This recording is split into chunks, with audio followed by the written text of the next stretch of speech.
ನೋಡಿ, Indian government ಒಂದು ಎಂಥ ಡಿಸಿಷನ್ ತಗೊಂಡಿದೆ ಅಂತಂದ್ರೆ, ಇದರಿಂದ ಹತ್ತಿಯನ್ನ ಬೆಳೆಯುವಂತಹ ರೈತರಿಗೆ ಸಾಕಷ್ಟು ಚಾಲೆಂಜಸ್ ಅನ್ನ ಫೇಸ್ ಮಾಡುವಂತಹ ಸಿಚುವೇಶನ್ ಬರ್ಬೋದು. ಹೌದು, ಈಗ ಭಾರತದ ಟೆಕ್ಸ್ಟೈಲ್ ಕಂಪನೀಸ್ಗೆ ಬೆನಿಫಿಟ್ ಏನೋ ಸಿಗುತ್ತೆ, ಆದ್ರೆ ಇಂಡಿಯನ್ ಕಾಟನ್ ಇಂಪೋರ್ಟ್ಸ್ ಮೇಲೆ 11% ಡ್ಯೂಟಿ ಎಕ್ಸಂಪ್ಷನ್ ಅನ್ನ ಹಾಕ್ತಿದ್ದಾರೆ. ಸೆಪ್ಟೆಂಬರ್ 2025 ಕೂಡ ಅಪ್ಲೈ ಆಗಬೇಕಾಗಿತ್ತು. ಆದ್ರೆ ಈ ಎಕ್ಸಂಪ್ಷನ್ ನ ಡೆಡ್ ಲೈನ್ ಅನ್ನ ನೋಡಿದಾಗ 3 ತಿಂಗಳು ಎಕ್ಸ್ಟೆಂಡ್ ಮಾಡ್ತಿದ್ದಾರೆ. ಈಗ ಈ ಇಂಪೋರ್ಟ್ ಡ್ಯೂಟಿ ರಿಸ್ಟ್ರಿಕ್ಷನ್ಸ್ ಡಿಸೆಂಬರ್ ವರೆಗೂ ಕೂಡ ಸಿಗ್ತಾ ಇದೆ. ಆದ್ರೆ ಈ ಡೇಟ್ ಯಾಕೆ ಎಕ್ಸ್ಟೆಂಡ್ ಆಯಿತು? ಬಹುಶಃ ಡ್ಯೂಟಿ ರಿಸ್ಟ್ರಿಕ್ಷನ್ಸ್ ತೆಗೆದುಹಾಕಿ ಭಾರತ ಕಾಟನ್ ಇಂಪೋರ್ಟ್ ಅನ್ನ ಈಸಿ ಮಾಡೋದಕ್ಕೆ ಬಯಸ್ತಿದೆ ಅಂತ ಗೊತ್ತಾಗುತ್ತೆ. ಇದರಿಂದ ನಮ್ಮ ದೇಶದಲ್ಲಿ ಕಾಟನ್ ಇಂಪೋರ್ಟ್ಸ್ ಹೆಚ್ಚಾಗಬಹುದು. ಆದ್ರಿಂದ ಗ್ಲೋಬಲ್ ಕಾಟನ್ ಪ್ರೈಸಸ್ ಕೂಡ ಸ್ಟೇಬಲ್ ಆಗಿರುತ್ತೆ. ಇದೆಲ್ಲ ಆದ್ಮೇಲೆ ಇದರ ಒಂದು ಸ್ಟೆಬಿಲಿಟಿ ಏನಿದೆ ಗೊತ್ತಾ, ಎಲ್ಲೋ ಒಂದ್ ಕಡೆ ಅಚೀವ್ ಕೂಡ ಮಾಡ್ತಾರೆ ಅನ್ಸುತ್ತೆ. ಇನ್ನು ಇಂಡಿಯನ್ ಗವರ್ಮೆಂಟ್ ನ ಇಂಪೋರ್ಟ್ ಡ್ಯೂಟಿ ಎಕ್ಸಂಪ್ಷನ್ಸ್ ನೋಡಿದಾಗ ಇದರ ಆರ್ಡರ್ ನಂತರ ಗ್ಲೋಬಲ್ ಕಾಟನ್ ಪ್ರೈಸಸ್ 0.2% ಹೆಚ್ಚಾಗ್ತಾ ಇದೆ. ನಮ್ಮ ದೇಶ ಜಗತ್ತಿನ ಸೆಕೆಂಡ್ ಲಾರ್ಜೆಸ್ಟ್ ಕಾಟನ್ ಅನ್ನ ಪ್ರೊಡ್ಯೂಸ್ ಮಾಡತ್ತೆ. ಇನ್ನು ಗ್ಲೋಬಲ್ ಕಾಟನ್ ಪ್ರೈಸಸ್ ನ ನೀವು ನೋಡಿದಾಗ ಸ್ಟೇಬಲ್ ಆಗಿರೋದ್ರಿಂದ ನಮ್ಮ ಕಾಟನ್ ಎಕ್ಸ್ಪೋರ್ಟ್ಸ್ ಏನಿದೆ ಇದರ ಪ್ರೈಸಸ್ ಕೂಡ ತುಂಬಾ ಹೆಲ್ದಿ ಆಗಿರುತ್ತೆ.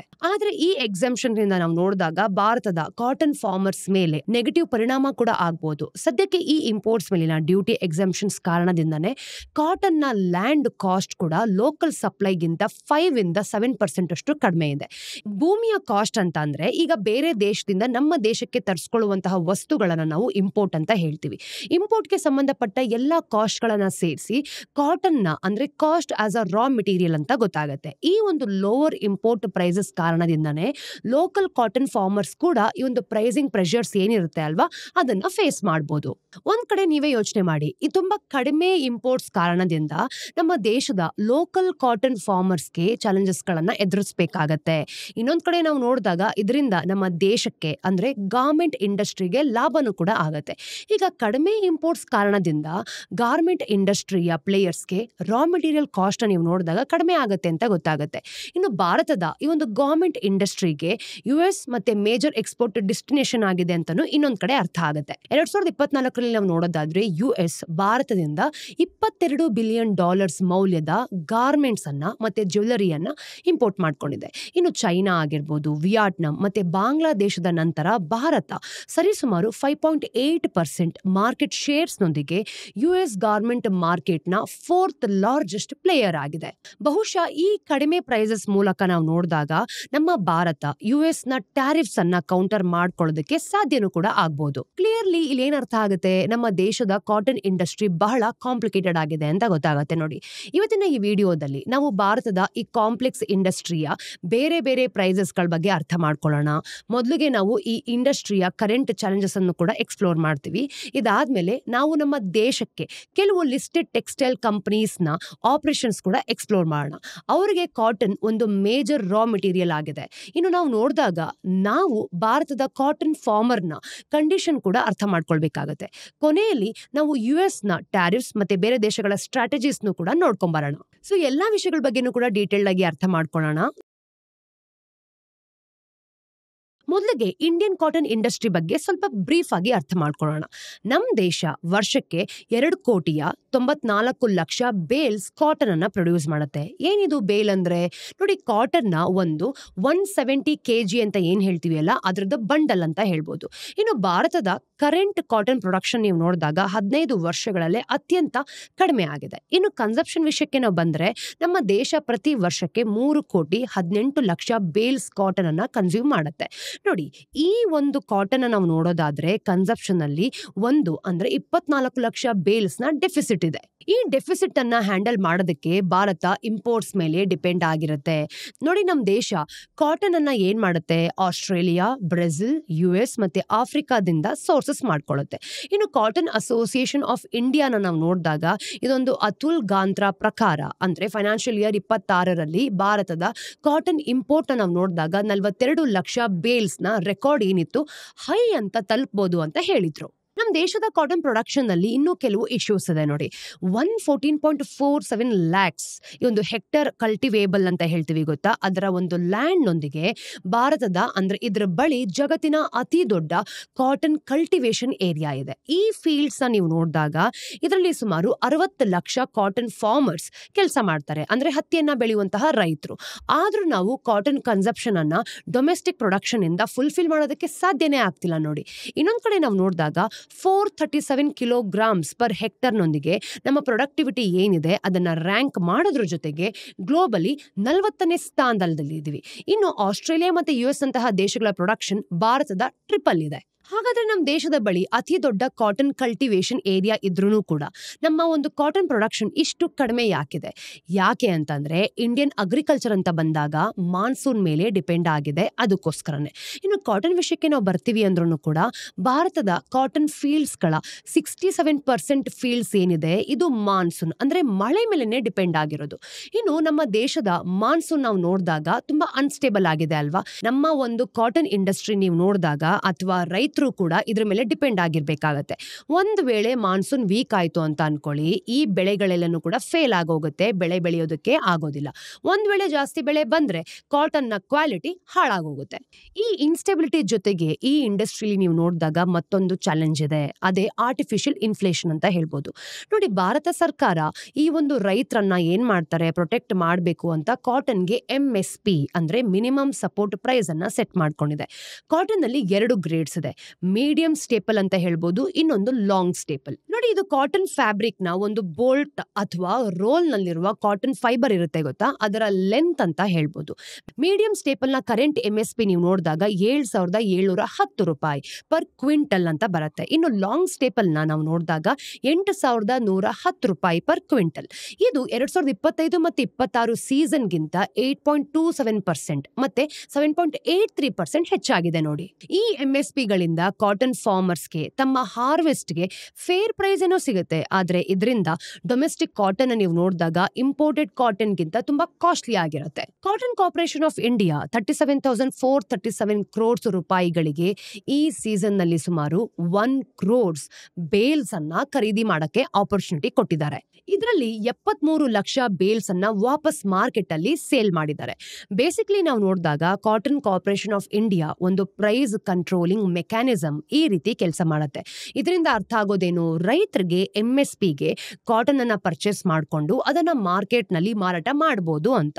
ಇದರಿಂದ ರೈತರಿಗೆ ಏನಾಗುತ್ತೆ, ಕಂಪನೀಸ್ ಜೊತೆ ನೆಗೋಷಿಯೇಟ್ ಮಾಡಲೇಬೇಕಾಗಿಲ್ಲ, ಹಾಗೇನೆ ಪ್ರೈಸ್ ಕೂಡ ಮಾರ್ಕೆಟ್ ಫೋರ್ಸಸ್ ಕಾರಣದಿಂದ ಅನ್ಸ್ಟೇಬಲ್ ಆಗೋದಿಲ್ಲ. ಹಾಗಾಗಿ MSP ಏನ್ ಮಾಡುತ್ತೆ, ರೈತರಿಗೆ ಬೆನಿಫಿಷಿಯಲ್ ಆಗೋ ರೀತಿ ಆಪರ್ಚುನಿಟಿ ಕೂಡ ಕೊಟ್ಟಿದೆ. ಆದ್ರೆ ಇದೇ ಕಾರಣದಿಂದ ಕಾಟನ್ ಅನ್ನ ಪರ್ಚೇಸ್ ಮಾಡೋ ಕಂಪನೀಸ್ ನ ನೀವು ನೋಡಿದಾಗ ರಾ ಮೆಟೀರಿಯಲ್ ಕಾಸ್ಟ್ ಕೂಡ ಇದ್ದಕ್ಕಿದ್ದ ಹಾಗೆ ಹೆಚ್ಚಾಗತ್ತೆ. KRP ಮಿಲ್ ಇನ್ನೊಂದ್ ಕಡೆ ಭಾರತದ ಅತಿ ದೊಡ್ಡ ಇಂಟಿಗ್ರೇಟೆಡ್ ಟೆಕ್ಸ್ಟೈಲ್ ಕಂಪನಿ ಆಗಿರೋದು. ಇನ್ನು ಕಂಪನಿ ಫೈನಾನ್ಷಿಯಲ್ ಇಯರ್ 25ರಲ್ಲಿ ನೀವು ನೋಡೋದಾದ್ರೆ 1,771 crores ರೂಪಾಯಿಗಳ ಕಾಟನ್ ಅನ್ನ ಪರ್ಚೇಸ್ ಮಾಡ್ಕೊಂಡಿದೆ. ಇದು ಕಂಪನಿಯ ಟೋಟಲ್ ಎಕ್ಸ್ಪೆನ್ಸಸ್ ನ 32.81% ಆಗಿರೋದು. ಟ್ರೈಡೆಂಟ್ ಲಿಮಿಟೆಡ್ ನ ಕೇಸ್ ನಲ್ಲಿ ನೀವು ನೋಡೋದಾದ್ರೆ ಕಂಪನಿ ಏನ್ ಮಾಡ್ತು, ಕಾಟನ್ ಅನ್ನ ಪರ್ಚೇಸ್ ಮಾಡಬೇಕು ಅಂತಾನೆ 2,488 ಕೋಟಿ ರೂಪಾಯಿಯನ್ನ ಸ್ಪೆಂಡ್ ಮಾಡ್ತು. ಇದು ಅವರ ಟೋಟಲ್ ಕಾಸ್ಟ್ ನ 37.86% ಆಗಿದೆ. ಅಂದ್ರೆ ಈ ಕಂಪನೀಸ್ ಕಾಟನ್ ಏನ್ ಮಾಡ್ತು, ಅವರ ಟೋಟಲ್ ಕಾಸ್ಟ್ ನಲ್ಲಿ ಬಹಳ ದೊಡ್ಡ ಕಾಂಟ್ರಿಬ್ಯೂಷನ್ ಇದೆ ಅಂತ ತೋರಿಸ್ತು. ಹೀಗಿರ್ಬೇಕಾದ್ರೆ ಕಂಪನಿ ಈ ಕಾಸ್ಟ್ ಅನ್ನ ಕಡಿಮೆ ಮಾಡಬೇಕು ಅಂತಾನೆ ಇನ್ಫ್ಲೇಟೆಡ್ ಡೊಮೆಸ್ಟಿಕ್ ಕಾಟನ್ ಅನ್ನ ಪರ್ಚೇಸ್ ಮಾಡೋದನ್ನು ಕೂಡ ಅವಾಯ್ಡ್ ಮಾಡುತ್ತೆ. ಇನ್ನೊಂದ್ ಕಡೆ ನಾವು ನೋಡಿದಾಗ 11% ಇಂಪೋರ್ಟ್ ಡ್ಯೂಟಿ ಎಕ್ಸೆಂಪ್ಷನ್ ಕಾರಣದಿಂದಾನೆ ಈ ಒಂದು ಇಂಪೋರ್ಟೆಡ್ ಕಾಟನ್ ಅನ್ನ ಈಗ ಇದು ಹೆಚ್ಚು ಅಟ್ರಾಕ್ಟಿವ್ ಆಗೋ ರೀತಿ ರಾ ಮೆಟೀರಿಯಲ್ ನ ಸೋರ್ಸ್ ಆಗಿದೆ ಅಂತ ಹೇಳ್ಬೋದು. ಡೊಮೆಸ್ಟಿಕ್ ಕಾಟನ್ ನ ಹೈ ಪ್ರೈಸಸ್ ಬಗ್ಗೆ ನಾವು ನೋಡಿದಾಗ ಕಂಪನೀಸ್ ಏನ್ ಮಾಡುತ್ತೆ, ಈ ರೀತಿ ಕಮೆಂಟ್ ಕೂಡ ಮಾಡಿದೆ ನೋಡಿ. ಅಂದ್ರೆ ವರ್ಧಮಾನ್ ಟೆಕ್ಸ್ಟೈಲ್ ನ ರೀಸೆಂಟ್ ಕ್ವಾರ್ಟರ್ಲಿ ಕಾಲ್ ರಿಪೋರ್ಟ್ ಪ್ರಕಾರ ನಾವು ನೋಡೋದಾದ್ರೆ ಕಂಪನಿಯ ಮ್ಯಾನೇಜ್ಮೆಂಟ್ ಹೇಳಿರೋ ಪ್ರಕಾರ ಇಂಡಿಯನ್ ಕಾಟನ್ ಗ್ಲೋಬಲಿ ಅತಿ ಕಾಸ್ಟ್ಲಿ ಆಗಿದೆ ಅಂತ ಹೇಳ್ತಾರೆ. ಇದೇ ಕಾರಣಕ್ಕೆ ಕಂಪನಿ 11% ಡ್ಯೂಟಿ ಜೊತೆಗೆ ಇಂಪೋರ್ಟ್ಸ್ ಅನ್ನ ಪ್ರಿಫರ್ ಮಾಡುತ್ತೆ. ಮತ್ತೆ ಈಗ ಕೂಡ ಅಂದ್ರೆ ಈ ಡ್ಯೂಟಿಯಲ್ಲಿ ಎಕ್ಸೆಂಪ್ಟ್ ಆಗಿದೆ ಅಂತ ತೋರಿಸುತ್ತೆ. ಇನ್ನು ಇಂಪೋರ್ಟ್ ಡ್ಯೂಟೀಸ್ ನೀವು ನೋಡೋದಾದ್ರೆ ಇದೇ ಕಾರಣದಿಂದ ಕಂಪನಿಯ raw material cost global competitors ಗಿಂತ 0.03 ಇಂದ $0.04 ಗಿಂತ ಹೆಚ್ಚಾಗಿತ್ತು ನೋಡಿ. ಕಂಪನಿಯ ಫೈನಾನ್ಷಿಯಲ್ ಇಯರ್ ತಗೊಂಡಾಗ 26ರ Q1 ರಿಸಲ್ಟ್ಸ್ ನಲ್ಲಿ ಈ ಒಂದು ರಾ ಮೆಟೀರಿಯಲ್ ಕಾಸ್ಟ್ ಇದೆ ಗೊತ್ತಾ, ಇದು ಇನ್ಫ್ಲೇಷನ್ ನ ಪರಿಣಾಮ ಕೂಡ ಜಾಸ್ತಿ ಆಯಿತು ಅನ್ನೋದನ್ನ ತೋರಿಸಿದೆ. ಇನ್ನು ಕಂಪನಿಯ ರೆವಿನ್ಯೂ ನೋಡೋಣ. ಇಯರ್ ಆನ್ ಇಯರ್ 3% ಹೆಚ್ಚಾಗಿ 2342 crores ರೂಪಾಯಿ ಕೂಡ ತಲುಪಿದೆ. ಆದ್ರೆ ಕಂಪನಿಯ ಎಬಿಟಾ ಮಾರ್ಜಿನ್ ನೀವು ನೋಡಿದಾಗ 17.5% ಇಂದ 16.4%ಗೆ ಇಳಿದೋಗಿದೆ. ಕಂಪನಿಯ ಪ್ಯಾಟ್ ಕೂಡ 11%ಗೆ ಕಡಿಮೆಯಾಗಿ 202 crores ರೂಪಾಯಿ ತಲುಪಿದೆ ಅಂತ ಇಲ್ಲಿ ಗೊತ್ತಾಗುತ್ತೆ. ಹಾಗೆ ಕಂಪನಿಯ ಫೈನಾನ್ಸ್ ಮೇಲೆ ರೈಸಿಂಗ್ ರಾ ಮೆಟೀರಿಯಲ್ ಕಾಸ್ಟ್ ಮತ್ತೆ ಶ್ರಿಂಕಿಂಗ್ ಎಕ್ಸ್ಪೋರ್ಟ್ ಮಾರ್ಕೆಟ್ ನ ಇಂಪ್ಯಾಕ್ಟ್ ಬಿದ್ದಿದೆ ಅಂತ ಇಲ್ಲೇ ಅರ್ಥ ಆಗುತ್ತೆ ನೋಡಿ. ಆದ್ರೆ ಇಂಡಿಯನ್ ಕಾಟನ್ ಇಂಡಸ್ಟ್ರಿಯ ಪ್ರತಿಯೊಂದು ಕಂಪನಿ ಕೂಡ ಸ್ಟ್ರಗಲ್ ಮಾಡ್ತಾನೆ ಇಲ್ಲ. KPR ಮಿಲ್ಸ್ ನ ನೋಡಿ, ಗಾರ್ಮೆಂಟ್ಸ್ ಮತ್ತೆ ಈ ಒಂದು ಎಥನಾಲ್ ಬ್ಲೆಂಡಿಂಗ್ ನಲ್ಲಿ ಡೈವರ್ಸಿಫೈ ಮಾಡಿದೆ ಅಂತ ಗೊತ್ತಾಗುತ್ತೆ. ಫೈನಾನ್ಷಿಯಲ್ ಇಯರ್ 26ರ ಪ್ರಕಾರ Q1 ನಲ್ಲಿ ಕಂಪನಿ ಏನ್ ಮಾಡ್ತು, ರೆವಿನ್ಯೂ ಕೂಡ ಅಂದ್ರೆ 9.7% ಹೆಚ್ಚಾಗಿದೆ ಅಂತ ತೋರಿಸ್ತು. 1766 crores ರೂಪಾಯಿ ತಲುಪಿದೆ. ಈ ಗ್ರೋತ್ ನಲ್ಲಿ ಕಂಪನಿಯ ಒಂದು ಗಾರ್ಮೆಂಟ್ ಸೆಕ್ಷನ್ ನೀವು ನೋಡಿದಾಗ 14% ವಾಲ್ಯೂಮ್ ಗ್ರೋತ್ ಹಾಗೆಯೇ 20% ವ್ಯಾಲ್ಯೂ ಅಂದ್ರೆ ಈ ಒಂದು ಗ್ರೋತ್ ಕಾಂಟ್ರಿಬ್ಯೂಟ್ ಮಾಡಿದೆ ಅಂತ ಇಲ್ಲಿ ಗೊತ್ತಾಗುತ್ತೆ. ಟ್ರೈಡೆಂಟ್ ಲಿಮಿಟೆಡ್ ಈ ಒಂದು ಕಾಂಪ್ಲೆಕ್ಸ್ ಇಂಡಸ್ಟ್ರಿಯಲ್ಲಿ ಒಂದು ಬೇರೆ ಅಪ್ರೋಚ್ ಅನ್ನ ಚೂಸ್ ಮಾಡಿದೆ ನೋಡಿ. ಕಂಪನಿ ಪ್ರಕಾರ ನಾವು ನೋಡೋದಾದ್ರೆ ಡಿಜಿಟಲ್ ಟ್ರೈಡೆಂಟ್ ಎಂಬ ಒಂದು ಪ್ರೋಗ್ರಾಮ್ ಅನ್ನ ಲಾಂಚ್ ಮಾಡಿದೆ ಕೂಡ. ಇದು AI ಮೂಲಕ ಕಂಪನಿಯ ಒಂದು ಪ್ರಾಸೆಸ್ ಆಗಿರ್ಬೋದು ಮತ್ತೆ ಮ್ಯಾನುಫ್ಯಾಕ್ಚರಿಂಗ್ ಅನ್ನ ಸ್ಟ್ರೀಮ್ ಲೈನ್ ಮಾಡ್ತಾನೆ ಇರುತ್ತೆ. ಇದರಿಂದ ಕಂಪನಿಗೂ ಕೂಡ ತುಂಬಾ ಸಹಾಯ ಆಗುತ್ತೆ. ಇನ್ನೊಂದ್ ಕಡೆ ನಾವು ನೋಡಿದಾಗ ಫೈನಾನ್ಷಿಯಲ್ ಇಯರ್ 26ರ Q1 ನಲ್ಲಿ ಕಂಪನಿಯ ರೆವಿನ್ಯೂ 1.75% ಇಳಿದೋಗಿದೆ. ಅಂದ್ರೆ 1726 crores ರೂಪಾಯಿ ತಲುಪಿದೆ ಅಂತ. ಆದ್ರೆ ಕಂಪನಿಯ ಎಬಿಟಾ ಮಾರ್ಜಿನ್ ಇಯರ್ ಆನ್ ಇಯರ್ ನೀವು ನೋಡಿದಾಗ 13.6% ಇಂದ 18%ಗೆ ಹೆಚ್ಚಾಗಿದೆ. ಇದಕ್ಕೋಸ್ಕರನೇ ಬಹುಶಃ ಈ ಪ್ರೋಗ್ರಾಮ್ನ ಅಂದ್ರೆ ಕಂಪನಿಗೆ ಎಫಿಷಿಯನ್ಸಿ ಅಚೀವ್ ಮಾಡೋದಕ್ಕೆ ಸಹಾಯ ಮಾಡುತ್ತೆ ಅಂತ ಇಲ್ಲಿ ಅರ್ಥ ಆಗುತ್ತೆ. ಹಾಗಾಗಿ ಕಂಪನೀಸ್ ಇಂಡಸ್ಟ್ರಿಯ ಚೇಂಜಿಂಗ್ ಡೈನಾಮಿಕ್ಸ್ ಅನ್ನ ಬೇರೆ ರೀತಿಗಳಿಂದನೇ ಡೀಲ್ ಮಾಡ್ತಿದೆ. ಆದ್ರೆ ಕಾಟನ್ ಫಾರ್ಮರ್ಸ್ಗೆ ಅಂದ್ರೆ ಈ ಒಂದು ಹತ್ತಿಯನ್ನ ಬೆಳೆಯುವಂತಹ ರೈತರಿಗೆ ಏನಾಗುತ್ತೆ, ಅವ್ರ ಕತೆ ಏನು, ಗೌರ್ಮೆಂಟ್ ಯಾವ MSP ಮೂಲಕ ಈ ರೈತರಿಗೆ ಫೇರ್ ಪ್ರೈಸಸ್ ನ ಕೊಡಿಸ್ಬೇಕು ಅಂತ ಬಯಸ್ತಿದ್ಯೋ ಅದೇ ರೈತರಿಗೆ ಯಾವುದೇ ಬೆನಿಫಿಟ್ ಸಿಗ್ತಾನೆ ಇಲ್ಲ ಅಂತ ಇಲ್ಲೇ ಅರ್ಥ ಆಗುತ್ತೆ. ಮಾರ್ಜಿನಲ್ ಪ್ರೊಡ್ಯೂಸರ್ಸ್ ನ ಒಂದು 2023 ಸರ್ವೆ ಪ್ರಕಾರ ನೋಡಿದಾಗ ಭಾರತದಲ್ಲಿ 126 ಮಿಲಿಯನ್ಸ್ ಅಂತಹ ಅಂದ್ರೆ ರೈತರಿದ್ದಾರೆ ಅಂತ ಗೊತ್ತಾಯ್ತು. ಅವ್ರ ಬಳಿ 5 ಎಕರೆಗಿಂತ ಕಡಿಮೆ ಲ್ಯಾಂಡ್ ಇದೆ. ಇನ್ನು ಈ ರೈತರ ಬಳಿ ಕ್ರಾಪ್ ಸೇಲ್ಸ್ ಇಂದ ಹಿಡಿದು ಆನ್ಯುಲಿ ನೀವು ನೋಡಿದಾಗ 60,000 ರೂಪಾಯಿ ಗಳಿಸ್ತಾರೆ. ನೀವೇ ಅರ್ಥ ಮಾಡ್ಕೊಳ್ಳಿ, ವರ್ಷಕ್ಕೆ ಕೇವಲ 60,000 ರೂಪಾಯಿ ಮಾತ್ರ ಸಿಗುತ್ತೆ. ಇವರ ಒಂದು major income source daily wage labour ಅಷ್ಟು ಕಮ್ಮಿ ಇದೆ. ಹತ್ತಿಯನ್ನು ಬೆಳೆಯುವಂತಹ ರೈತರ ವಿಷಯಕ್ಕೆ ಬಂದಾಗ ಈ ರೈತರ ಪೈಕಿ ಕೇವಲ ಸುಮಾರು 33% ಮಾತ್ರ ಗೌರ್ಮೆಂಟ್ ಪ್ರೊಕ್ಯೂರ್ಮೆಂಟ್ ಮತ್ತೆ MSPಯ ಬೆನಿಫಿಟ್ಸ್ ತಗೊಳ್ತಿದ್ದಾರೆ ಅಷ್ಟೇ. ಇನ್ನು ಉಳಿದ ರೈತರೆಲ್ಲ ತಾವು ಪ್ರೊಡ್ಯೂಸ್ ಮಾಡ್ತಿರುವಂತಹ ಡೈರೆಕ್ಟ್ಲಿ ಟ್ರೇಡ್ಸ್ಗೆ ಸೆಲ್ ಮಾಡ್ಕೊಳ್ತಾರೆ, ಅದು ಕೂಡ MSPಗಿಂತ ಕಡಿಮೆ ರೇಟ್ಸ್ಗೆ. ಅಂದ್ರೆ ಗೌರ್ಮೆಂಟ್ನ MSPಯಿಂದ ರೈತರಿಗೆ ಸಿಗ್ಬೇಕಾಗಿದ್ದ ಬೆನಿಫಿಟ್ಸ್ ವಾಸ್ತವವಾಗಿ ಮಿಡಲ್ ಮ್ಯಾನ್ಗೆ ಹೋಗ್ತಾ ಇದೆ. ಬೇಸಿಕಲಿ ರೈತರು ಏನ್ ಬೆಳೀತಿದ್ದಾರೆ, ಏನ್ ಕಷ್ಟ ಪಡ್ತಿದ್ದಾರೆ, ಅವ್ರ ಎಫರ್ಟ್ಸ್ಗೆ ಯಾವುದೇ ರೀತಿಯಾದಂತಹ ಇನ್ಕಮ್ ಸಿಗ್ತಾ ಇಲ್ಲ. ಈ ಇಂಟರ್ನಲ್ ಇಶ್ಯೂಸ್ ಜೊತೆಗೆ ನಾವು ನೋಡಿದಾಗ ಇಂಡಿಯನ್ ಟೆಕ್ಸ್ಟೈಲ್ಸ್ ಇಂಡಸ್ಟ್ರಿ ಈಗ US ಟ್ಯಾರಿಫ್ಸ್ ಅನ್ನ ಕೂಡ ಡೀಲ್ ಮಾಡಬೇಕಾಗತ್ತೆ. ಅಂದ್ರೆ ಅಮೆರಿಕ ಭಾರತದ ಅತಿ ದೊಡ್ಡ ಗಾರ್ಮೆಂಟ್ ಎಕ್ಸ್ಪೋರ್ಟ್ ಮಾರ್ಕೆಟ್ ಆಗಿರೋದು. 2024ರಲ್ಲಿ ನೀವು ನೋಡೋದಾದ್ರೆ ಅಮೆರಿಕ ಭಾರತದಿಂದ $4.8 ಬಿಲಿಯನ್ ಮೌಲ್ಯದ ಅಪೇರಲ್ ಇಂಪೋರ್ಟ್ ಅನ್ನ ಮಾಡ್ಕೊಂಡಿದೆ. ಇದು US ನ ಟೋಟಲ್ ಅಪೇರಲ್ ಇಂಪೋರ್ಟ್ ನ ನೀವು ನೋಡಿದಾಗ 6% ಆಗಿತ್ತು. ಮತ್ತೆ ಭಾರತದ ಎಕ್ಸ್ಪೋರ್ಟ್ಸ್ ನ 33% ಆಗಿತ್ತು. ಇದೇ ಪೀರಿಯಡ್ ನಲ್ಲಿ US ಭಾರತದಿಂದ $5.2 ಬಿಲಿಯನ್ ಮೌಲ್ಯದ ಟೆಕ್ಸ್ಟೈಲ್ ಅನ್ನು ಕೂಡ ಇಂಪೋರ್ಟ್ ಮಾಡಿಕೊಂಡಿದೆ. ಅಂದ್ರೆ US ಭಾರತದಿಂದ ಟೋಟಲ್ $10 ಬಿಲಿಯನ್ ಮೌಲ್ಯದ ಅಪೇರಲ್ ಮತ್ತೆ ಟೆಕ್ಸ್ಟೈಲ್ ಇಂಪೋರ್ಟ್ ಮಾಡ್ತಿದೆ ಅಂತ ಗೊತ್ತಾಗುತ್ತೆ. ಇನ್ನು ಅಮೆರಿಕದ ಗಾರ್ಮೆಂಟ್ ಮಾರ್ಕೆಟ್ ನಲ್ಲಿ ನಮ್ಮ ದೇಶದ ಅಂದ್ರೆ ಭಾರತ 4th ಪೊಸಿಷನ್ ಅನ್ನ ಹೊಂದ್ಕೊಂಡಿದೆ ನೋಡಿ. ಚೈನಾ, ವಿಯಟ್ನಾಂ ಮತ್ತೆ Bangladesh top 3 market share holders ಆಗಿದೆ. US ನ ಹೈಯರ್ ಟ್ಯಾರಿಫ್ಸ್ ಕಾರಣದಿಂದಾನೇ ಭಾರತದಿಂದ ನೀವು ನೋಡಿದಾಗ ಎಕ್ಸ್ಪೋರ್ಟೆಡ್ ಗಾರ್ಮೆಂಟ್ಸ್ ನ ಪ್ರೈಸಸ್ US ನಲ್ಲಿ ಹೆಚ್ಚಾಗ್ತಿರೋದು. ಇದರಿಂದ ಇಂಡಿಯನ್ ಗಾರ್ಮೆಂಟ್ಸ್ ನ ಡಿಮ್ಯಾಂಡ್ US ನಲ್ಲಿ ಕಡಿಮೆ ಆಗ್ತಾ ಇದೆ. ಅಮೆರಿಕದಲ್ಲಿರೋ ಬೈಯರ್ಸ್ ಆಗಿರ್ಬೋದು, ಅವ್ರು ಏನ್ ಮಾಡ್ತಿದ್ದಾರೆ, ಇಂಡಿಯನ್ ಗಾರ್ಮೆಂಟ್ಸ್ ನ ಆರ್ಡರ್ಸ್ ನ ಕ್ಯಾನ್ಸಲ್ ಮಾಡ್ತಿದ್ದಾರೆ ಅಥವಾ ಸಸ್ಪೆಂಡ್ ಮಾಡ್ತಾರೆ. ಇದರಿಂದ ಭಾರತದ ಗಾರ್ಮೆಂಟ್ ಇಂಡಸ್ಟ್ರಿ ಮೇಲೆ ನೆಗೆಟಿವ್ ಇಂಪ್ಯಾಕ್ಟ್ ಆಗಬಹುದು. ವಿಶೇಷವಾಗಿ ನಾವು ನೋಡಿದಾಗ ತಮಿಳುನಾಡಿನ ಗಾರ್ಮೆಂಟ್ ಎಕ್ಸ್ಪೋರ್ಟ್ ಹಬ್ ನಂತಹ ಲೊಕೇಶನ್ಸ್ ಗಳಲ್ಲಿ ಅವರು ಸುಮಾರು 12.5 lakhs ಅಂದ್ರೆ 12,50,000 ಜನರು ಎಂಪ್ಲಾಯ್ಡ್ ಆಗಿದ್ದಾರೆ ಅಂತ ಗೊತ್ತಾಗತ್ತೆ. ಹೀಗಿರ್ಬೇಕಾದ್ರೆ ಇಂಡಿಯನ್ ಗವರ್ಮೆಂಟ್ ಒಂದು ಸೆನ್ಸಿಟಿವ್ ಸಿಚುವೇಶನ್ಸ್ ಅಲ್ಲಿ ಸಿಕ್ಕಾಕೊಂಡಿದೆ ಅಂತ ಗೊತ್ತಾಗುತ್ತೆ. ನೋಡಿ, ಸರ್ಕಾರ ಒಂದೇನ್ ಮಾಡ್ಬೇಕು, ಕಾಟನ್ ಇಂಪೋರ್ಟ್ಸ್ ಮೇಲೆ ಡ್ಯೂಟಿ ಎಕ್ಸೆಂಪ್ಷನ್ಸ್ ಅನ್ನ ತೆಗೆದುಹಾಕಿ ನಮ್ಮ ಭಾರತದ ರೈತರನ್ನ ಪ್ರೊಟೆಕ್ಟ್ ಮಾಡಬಹುದು. ಇಲ್ದಿದ್ರೆ ಎಕ್ಸೆಂಪ್ಷನ್ ಮೂಲಕ ಟೆಕ್ಸ್ಟೈಲ್ ಅಂಡ್ ಗಾರ್ಮೆಂಟ್ಸ್ ಇಂಡಸ್ಟ್ರಿಯನ್ನ ಪ್ರೊಟೆಕ್ಟ್ ಮಾಡಬಹುದು. ಅಂದ್ರೆ ಎರಡೂ ರೀತಿಯಲ್ಲಿ ಯಾವ ಒಂದು ಕೆಲಸವನ್ನ ಮಾಡಬೇಕು ಅನ್ನೋ ಒಂದು ಕನ್ಫ್ಯೂಷನ್ ನಮ್ಮ ಸರ್ಕಾರಕ್ಕೆನೆ ಕ್ರಿಯೇಟ್ ಆಗುತ್ತೆ.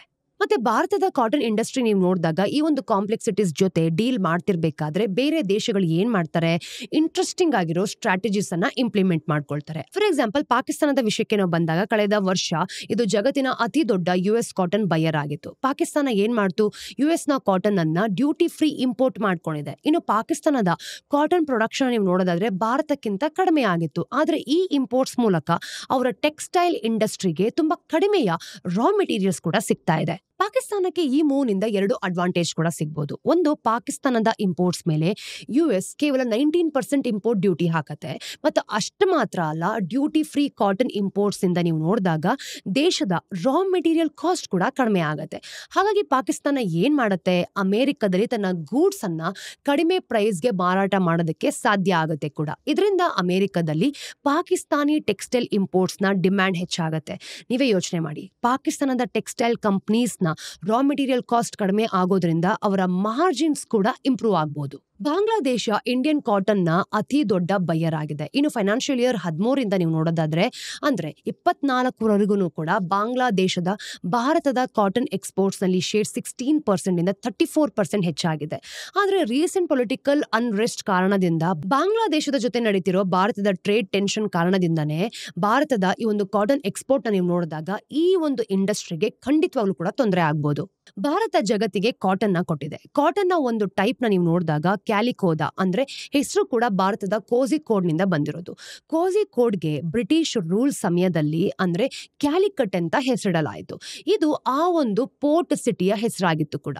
ಅಲ್ಲಿ ಯುರೋಪಿಯನ್ ಟ್ರೇಡರ್ಸ್ ಮೊದಲ ಬಾರಿಗೆ ಏನ್ ಮಾಡಿದ್ರು, ಇಂಡಿಯನ್ ಕಾಟನ್ ಅನ್ನ ನೋಡಿದ್ರು.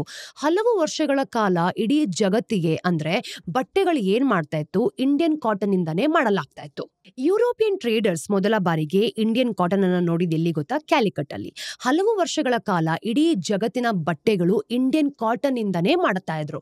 ಆದ್ರೆ ಇವತ್ತು ಇದೇ ದೇಶ ಅಂದ್ರೆ ಬೇರೆ ದೇಶಕ್ಕೆ ಬಟ್ಟೆಗಳನ್ನ ಕಳ್ಸೋದಕ್ಕೋಸ್ಕರ ಆ ಬಟ್ಟೆಗಳನ್ನ ಮಾಡ್ಕೊಳ್ಳೋದಕ್ಕೆ ಬೇರೆ ದೇಶದಿಂದ ಬಟ್ಟೆಗಳನ್ನ ಕಡಿಮೆ ರೇಟ್ ಅಲ್ಲಿ ನಮ್ಮ ದೇಶಕ್ಕೆ ತರಿಸ್ಕೊಳ್ತಿದ್ದಾರೆ. ಇನ್ನು ನಮ್ಮ ರೈತರನ್ನ ನೀವು ನೋಡಿದಾಗ ಇಳುವರಿಗೋಸ್ಕರ ತುಂಬಾನೇ ಕಷ್ಟಪಡ್ತಿದ್ದಾರೆ. ಇಂಡಿಯನ್ ಗವರ್ಮೆಂಟ್ ಇಂಡಿಯನ್ ಗಾರ್ಮೆಂಟ್ ಇಂಡಸ್ಟ್ರಿಯ ಕಾಂಪಿಟೇಟಿವ್ನೆಸ್ ಏನಿದೆ ಅದನ್ನ ಮೇಂಟೈನ್ ಮಾಡಬೇಕು ಅಂತ, ಮತ್ತೆ ನಮ್ಮ ರೈತರನ್ನ ಪ್ರೊಟೆಕ್ಟ್ ಮಾಡಬೇಕು ಅಂತ ಇವೆರಡರ ನಡುವೆ ಸಿಕ್ಕಾಕೊಂಡಿದೆ. ಕಾಟನ್ ಇಂಪೋರ್ಟ್ಸ್ ಮೇಲಿನ ಇಂಪೋರ್ಟ್ ಡ್ಯೂಟಿ ಎಕ್ಸಂಪ್ಷನ್ಸ್ ನಿಂದ ದೇಶದ ಗಾರ್ಮೆಂಟ್ ಇಂಡಸ್ಟ್ರಿಗೆ ಬೆನಿಫಿಟ್ ಏನೋ ಸಿಗುತ್ತೆ. ಆದ್ರೆ ಈ ಇಂಡಸ್ಟ್ರಿ US ನ ಟ್ಯಾರಿಫ್ಸ್ ಕಾರಣದಿಂದನೇ ಸ್ಟ್ರಗಲ್ ಮಾಡಬಹುದು. ನಿಮ್ಗೇನ್ ಅನ್ಸುತ್ತೆ, ಈ ಇಂಪೋರ್ಟ್ ಎಕ್ಸಂಪ್ಷನ್ಸ್ ಟ್ಯಾರಿಫ್ಸ್ ನೀವು ನೋಡಿದಾಗ ಇಂಪ್ಯಾಕ್ಟ್ ಏನಿದೆ ಅದನ್ನ ಬ್ಯಾಲೆನ್ಸ್ ಮಾಡೋದಕ್ಕೆ ಸಾಧ್ಯ ಆಗತ್ತಾ? ಇನ್ನು ಗವರ್ಮೆಂಟ್ ಇಂಡಿಯನ್ ಕಾಟನ್ ಫಾರ್ಮರ್ಸ್ ಅನ್ನ ಹೇಗೆ ಸಪೋರ್ಟ್ ಮಾಡಬಹುದು? ನಿಮ್ಮ ಅಭಿಪ್ರಾಯಗಳನ್ನ ತಪ್ಪದೆ ಕಮೆಂಟ್ ಸೆಕ್ಷನ್ ಅಲ್ಲಿ ನಮಗೆ ತಿಳಿಸಿ. ಹಾಗೆ ಯಾವ ಒಂದು ಸಬ್ಜೆಕ್ಟ್ ಬಗ್ಗೆ ವಿಡಿಯೋ ಬೇಕು ಅನ್ನೋದನ್ನು ಕೂಡ ನೀವು ನಮಗೆ ತಿಳಿಸ್ಕೊಡ್ಬೋದು. ವಿಡಿಯೋ ಇಷ್ಟ ಆದಲ್ಲಿ ಲೈಕ್ ಮಾಡಿ, ಶೇರ್ ಮಾಡಿ, ಸಬ್ಸ್ಕ್ರೈಬ್ ಮಾಡಿ. ನೀವೇನಾದ್ರೂ ನಮ್ಮ ಚಾನಲ್ಗೆ ಫಸ್ಟ್ ಟೈಮ್ ಬರ್ತಿದ್ದೀರಾ ಅಂತಂದ್ರೆ ಬೆಲ್ ಐಕಾನ್ನ ಪ್ರೆಸ್ ಮಾಡೋದನ್ನ ಮರಿಬೇಡಿ, ಸೊ ದಟ್ ನೀವು ಯಾವ ವಿಡಿಯೋಸ್ನ ಕೂಡ ಮಿಸ್ ಮಾಡ್ಕೊಳ್ಳೋದಿಲ್ಲ. ಮತ್ತಷ್ಟು ಇನ್ಫಾರ್ಮೇಟಿವ್ ವಿಡಿಯೋಸ್ ಒಂದಿಗೆ ನಾನು ನಿಮಗೆ ಮುಂದಿನ ವಿಡಿಯೋಲಿ ಸಿಗ್ತೀನಿ. Till then, take care.